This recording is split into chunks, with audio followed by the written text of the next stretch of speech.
అదే RTV app వార్తల్ని క్షణాల్లో చదివే అవకాశం ఉంటుంది. ఒక న్యూస్ పేపర్, ఒక టెలివిజన్ ఛానల్ మీ చేతుల్లో ఎప్పుడూ ఉంటాయి. బీసీల పార్టీగా చెప్పుకునే టీడీపీకి ఈసారి బీసీలు ఏ విధంగా ఉండబోతున్నారు? ఈసారి బీసీలందరూ టీడీపీ వైపే ఉన్నారా, లేకపోతే వైసీపీ వైపుకి రాబోతున్నారు? చాలా వరకు కూడా నియోజకవర్గాల్లో బీసీలు వైసీపీలో జాయిన్ అవుతున్నారు. ప్రస్తుతం ఇదే విషయం మనతో మాట్లాడడానికి పశ్చిమ గోదావరి జిల్లా బీసీ సెల్ అధ్యక్షులు గౌర్ నాయుడు గారు ఉన్నారు. సార్ నమస్తే. మీరు బీసీ సెల్ సంబంధించి జిల్లా అధ్యక్షులుగా ఉన్నారు. టీడీపీకి సంబంధించి ఎప్పుడు కూడా చెప్తుంటారు బీసీలు మాకు అండగా ఉన్నారంటారు. కానీ గ్రౌండ్ లెవెల్లో చూసుకుంటే చాలా వరకు వైసీపీలో బీసీలు చేరుతున్నారు. మీ పాలకొల్లు నియోజకవర్గాన్ని చూసుకుంటే చాలా వరకు కూడా బీసీలు వైసీపీకి వెళ్తున్నట్టు తెలుస్తుంది. దీనిపై ఏం చెప్తారు? పాలకొల్లు నియోజకవర్గంలో గతంలో జరిగిన ఏ ఎన్నికలైనా 2 సందర్భాల్లో ఒకసారి 1400, ఒకసారి 5000తో మేము ఓడిపోయాం. మిగతా అన్ని సందర్భాల్లో అభ్యర్థులు ఎవరైనప్పటికీ కూడా తెలుగుదేశం పార్టీ బంపర్ మెజార్టీతో గెలిచింది. ఈసారి ప్రభుత్వానికి వ్యతిరేకమైనటువంటి గాళ్ళు వీస్తున్న సందర్భంలో ఏదో రకంగా ప్రజల్ని కన్ఫ్యూజ్ చేయాలని చెప్పేసి గతంలో ఏ సందర్భంలో కూడా కాంగ్రెస్ పార్టీ మరి బీసీలను సపోర్ట్ చేసినటువంటి పరిస్థితి లేదు. గతం నుంచి మాత్రం కాంగ్రెస్ పార్టీ వైఎస్ఆర్ కాంగ్రెస్ పార్టీ ఏం చేస్తుందంటే ఈ బీసీ కాన్సెప్ట్ని తీసుకొచ్చి కుల సమీకరణాలకు తెరలేపింది. వాస్తవంగా అయితే పాలకొల్లు నియోజకవర్గం గత 4 ఎలక్షన్లో కూడా ట్రయాంగిల్ ఫైట్ నడుస్తూ ఉంది. మరి ఒక సామాజిక వర్గం ఏమో ఒకవైపు ఉండటం, ఉన్న సామాజిక వర్గాలు తెలుగుదేశం పార్టీ వైపు ఉండడం, ఇలాగ ఈ ట్రయాంగిల్ ఫైటు గతంలో తెలుగుదేశానికి కలిసి వచ్చింది. ఈసారి ఇంకా బాగా కలిసి వచ్చేటటువంటి పరిస్థితి ఉంది నియోజకవర్గంలో. ఎందుకంటే జనసేన పూర్తిగా మరి తెలుగుదేశం పార్టీకి సపోర్ట్ చేస్తూ ఉంది. ఇవన్నీ చూసుకొనే ఇక్కడ కుల సమీకరణాలని మార్చాలి, ఈ కులాన్ని రెచ్చగొట్టాలనే ఒక ఉద్దేశంతో ఇక్కడ బీసీ అభ్యర్థికి వాళ్ళు ఇవ్వడం జరిగింది. ఎట్టి పరిస్థితుల్లో ఇక్కడ తెలుగుదేశం పార్టీ భారీ మెజార్టీతోనే గెలుస్తుంది. అంటే సామాజిక సమీకరణలో భాగంగానే ఇక్కడ జనరల్ స్థానం ఉన్న బీసీకి ఇచ్చామని వైసీపీ నాయకులు చెప్తున్నారు. అంతేకాకుండా నరసాపురం పార్లమెంట్ కూడా మొట్టమొదటిసారిగా బీసీ సెట్టిబల్ సామాజిక వర్గం మహిళకు కూడా ఇచ్చారు. దీనిపై ఏమంటారు? అంటే మీరు కూడా అలా ఏమన్నా చేస్తే బాగుండేది అనుకుంటున్నారా? ఇప్పుడు మేమైతే బీసీ అభ్యర్థుల్ని వారు ఇచ్చిన దానికి వారిని అభినందిస్తున్నాం. కానీ ఎట్టి పరిస్థితుల్లో బీసీలకు రాజ్యాధికారంలో ఫ్రీడమ్ లేదు వైఎస్ఆర్ కాంగ్రెస్ పార్టీలో. ఒకవేళ నిజంగా వాళ్ళు ఇచ్చినా కూడా వాళ్ళ పక్కన కింద కూర్చునేటటువంటి పరిస్థితి. మీరు తూర్పుగోదావరి జిల్లాలో చెల్లిపోయిన ఆయన ఆ రెడ్డి గారి కాళ్ళ మీద పడిన పరిస్థితి. మీకు 4 విభాగాల కింద విభజించి 4 చోట్ల 4 రెడ్లు ఈ యొక్క రాష్ట్రాన్ని పంచుకొని పరిపాలిస్తున్నప్పుడు అందులో ఎవరైనా ఒక్క బీసీ ఉన్నాడా? తెలుగుదేశం పార్టీ చూడండి, మా పార్టీ అధ్యక్షుడు ఎవరు? అచ్చెన్నాయుడు. మా పార్టీకి సంబంధించినటువంటి ఆర్థిక శాఖ మంత్రి ఎవరు? యనమల రామకృష్ణుడు గారు. ఇలా చెప్పుకుంటూ వెళ్తే తెలుగుదేశం పార్టీలో బీసీలకి మంచి గుర్తింపు, గౌరవం, బీసీలకు సొంత ఇల్లు అనేటువంటి ఫీలింగు తెలుగుదేశం పార్టీలో ఉంది. దాన్ని కాదంటానికి ఇవాళ వచ్చినటువంటి వైఎస్ఆర్ కాంగ్రెస్ పార్టీ నాయకులు కానీ, వైఎస్ఆర్ పార్టీ చేసేటువంటి జిమ్మికులు కానీ ప్రజలు ఎలా నమ్ముతారు? అసలు నమ్మడానికి అవకాశమే లేదు. అంటే రాజకీయ పరంగా పక్కన పెడితే బీసీల్లో కూడా చాలా ఇబ్బందులు ఉన్నాయి, చాలా సమస్యలు కూడా ఉన్నాయి. రాజ్యాధికారం దిశగా పయనించాలనుకుంటున్నప్పటికీ కూడా అది ఎక్కడో చోట ఆగిపోతున్న పరిస్థితి. మీలో ఐకమత్యం లేదనుకోవచ్చు. అంటే మాలో ఐకమత్యం లేకపోవడం అయితే ఏం లేదు. పార్టీలు కూడా ఆలోచించి మరి రాజ్యాధికారంలో బీసీలకి రాజ్యాధికారం కల్పించాల్సినటువంటి బాధ్యత ఉంది. మేము ఆ విషయంగా కూడా మరి చంద్రబాబు నాయుడు గారిని కూడా 10 దఫాలు మరి అభ్యర్థించడం జరిగింది, డిమాండ్ చేయడం జరిగింది.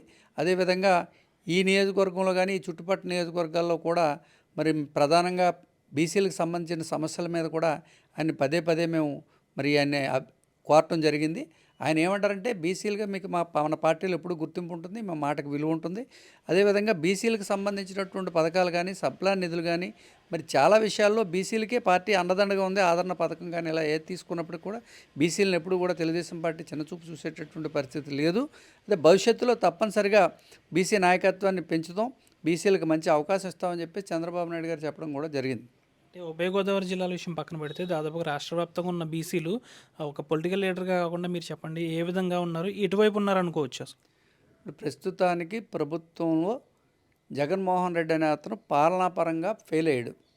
ప్రజలు చాలామంది కరెంట్ ఇష్యూ అవనివ్వండి, పోలవరం అవనివ్వండి, రాజధాని అవనివ్వండి, రాష్ట్ర పరిస్థితులు అవనివ్వండి, ఈ పిల్లలకు ఉద్యోగాలు ఇవ్వలేని పరిస్థితి అవనివ్వండి, ఇలా ఏ రంగంలో చూసుకున్నప్పటికి కూడా కాన్సెప్ట్ లేనటువంటి వ్యక్తిని మనం ముఖ్యమంత్రిగా చేసి అనవసరంగా అతనికి అవకాశం ఇచ్చి ఈ రాష్ట్రాన్ని మనం వెనకబడితనం గురి చేసుకున్నాం. ఇతని వల్ల ఏమీ కాదు, ఇతన్ని తప్పించాలని చెప్పేసి ప్రజలు చూస్తున్నారు. ఇప్పుడు మీరు చెప్పినట్టుగా ఈ యొక్క కుల సమీకరణాలు, మత సమీకరణాలు ఇవన్నీ ఏవి కూడా ఇప్పుడున్న ఈ గాల్లో కనిపించే పరిస్థితి లేదు. చంద్రబాబు నాయుడు వస్తే మళ్ళీ రాష్ట్రాన్ని గాడిలో పెడతాడు. మళ్ళీ రాష్ట్రంలో ఉన్నటువంటి పిల్లలకి భవిష్యత్తు వస్తుంది. ఈ రాష్ట్రంలో మీరు చూడండి, ఎక్కడా కూడా భూముల వాల్యూ పడిపోయింది, రియల్ ఎస్టేట్ లేదు, ఆక్వా రంగం కుదేలైపోయింది. ఏ ఒక్క రంగం కూడా పలానా రంగం బాగుంది ఏపీలో అని చెప్పుకోవడానికి పనికొస్తే పరిస్థితులు లేవు. మనం స్లోగా ఏమవుతుందంటే మన యొక్క రియల్ వాల్యూ దగ్గర నుంచి అన్నీ పడిపోతున్నాయి. ఇలాంటి పరిస్థితులు ఇంతకుముందు ఎప్పుడు లేవు. ఏదన్నా ఇవాళ రూపాయినది రేపు రూపాయలు అయింది, కానీ రూపాయినది 30 అయిన పరిస్థితులు అయితే నాకు తెలిసి ఎప్పుడు లేదు. ఈ జగన్మోహన్ రెడ్డి సమయంలోనే మనం చూస్తూ ఉన్నాం. మీ పాలకొల్లు నియోజకవర్గంలో దీనికి సంబంధించి బీసీ ఓట్ బ్యాంక్ అనేది చేయి జారిపోకుండా ఉండాలంటే మీరు చేస్తున్న ప్లాన్ ఏంటి? ఏ విధంగా చెప్తున్నారు? మీరు బీసీ నాయకుల్లో పెద్ద నాయకుడిగా ఉన్నారు, నియోజకవర్గంలో బీసీలకు ఏం చెప్తున్నారు? పాలకొల్లు నియోజకవర్గంలో మేము బీసీలు అంతా కూడా మరి తెలుగుదేశం పార్టీని గెలిపించుకోవాలి. రాబోయేటటువంటి కాలంలో బీసీలకు చంద్రబాబు నాయుడు గారి ద్వారా న్యాయం జరిపించుకోవాలనేటటువంటిది మా యొక్క ఉద్దేశం. ఈ చుట్టుపట్ల మరి గతంలో కూడా చంద్రబాబు నాయుడు గారిని తూర్పు కాపులకు సంబంధించి మేము ఒకసారి ఓబీసీ సమస్య మీద కలవడం జరిగింది.